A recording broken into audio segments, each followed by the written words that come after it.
কিয়ামতের দিন ৭০,০০০ মানুষের বিশেষ সুপারিশ।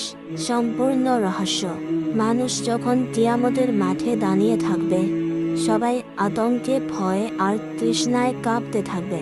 হঠাৎ একদল মানুষকে আলাদা করা হবে।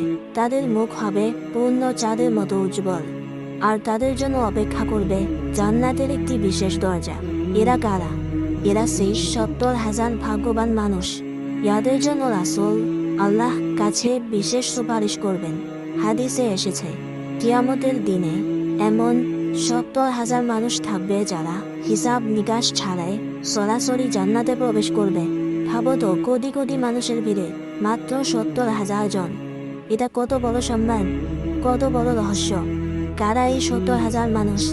রাসূল সাল্লাল্লাহু আলাইহি ওয়াসাল্লাম বর্ণনা করেছেন, 4টি বিশেষ গুণ যাদের থাকবে তারাই এই দলের অন্তর্ভুক্ত হবে। 1. তারা মানুষের কাছে ঝাড়ফুঁক, তাবিজ, কুসংস্কার এসব কিছু চাইতে চায় না।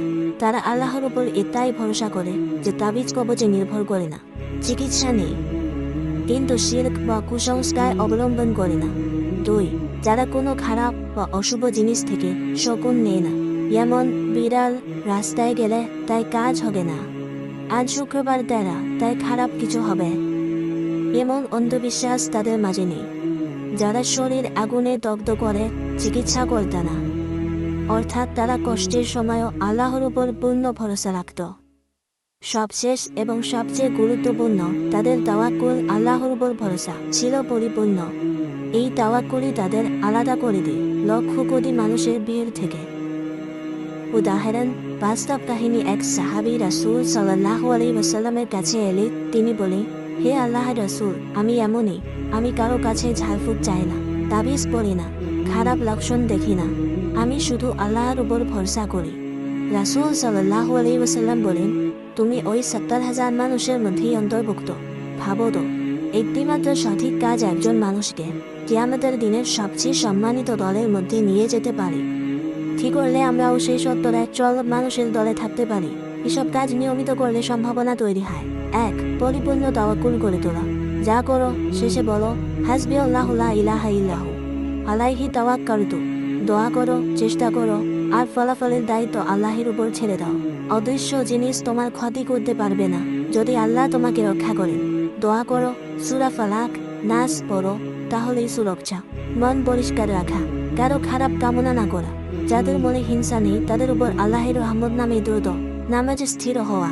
তাওয়াক্কুলের প্রথম ধাপ হলো নামাজ ঠিক করা, কারণ নামাজ মানুষকে সরাসরি আল্লাহর সঙ্গে সংযুক্ত করে। 5. দোয়া ও ক্ষমা করা। দোয়া করলে আল্লাহ তাওয়াক্কুলকে শক্ত করেন, ক্ষমা করলে আল্লাহ তোমাকে ক্ষমা করেন। 5. ভয়, আশা, রিটেনশন অংশ। ভয়, কিয়ামতের দিনের ভিড়, মানুষ ঘামবে, সূর্য হবে মাথার উপরে, অনেকে আল্লাহর সামনে দাঁড়াতে পারবে না, হিসাব হবে কঠিন, আর তখন তোমার চোখে পড়বে আলাদা এক দল।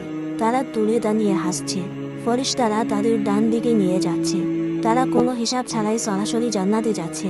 আশা, যদি তুমি আজ থেকেই আল্লাহর উপর ভরসা করতে শেখো, তাবিজ কুসংস্কার ছেড়ে দাও, দোয়া ও নামাজ ঠিক করো, তাহলে সেদিন তোমার প্রতি হয়তো বলা হবে, হে বান্দা, তুমি ওই ৭০,০০০ মানুষের দলে আছো, যাও, হিসাব ছাড়াই জান্নাতে প্রবেশ করো। এন্ডিং দোয়া, হে আল্লাহ, আমাদের অন্তরকে তোমার প্রতি তাওয়াক্কুলে পূর্ণ করে দাও। শিরক, কুসংস্কার, ভয়, সব কিছু থেকে আমাদের রক্ষা করো, আর আমাদেরকে সেই ৭০,০০০ মানুষের দলে লিখে দাও যাদের জন্য হিসাব ছাড়াই জান্নাত অপেক্ষা করছে। আমিন।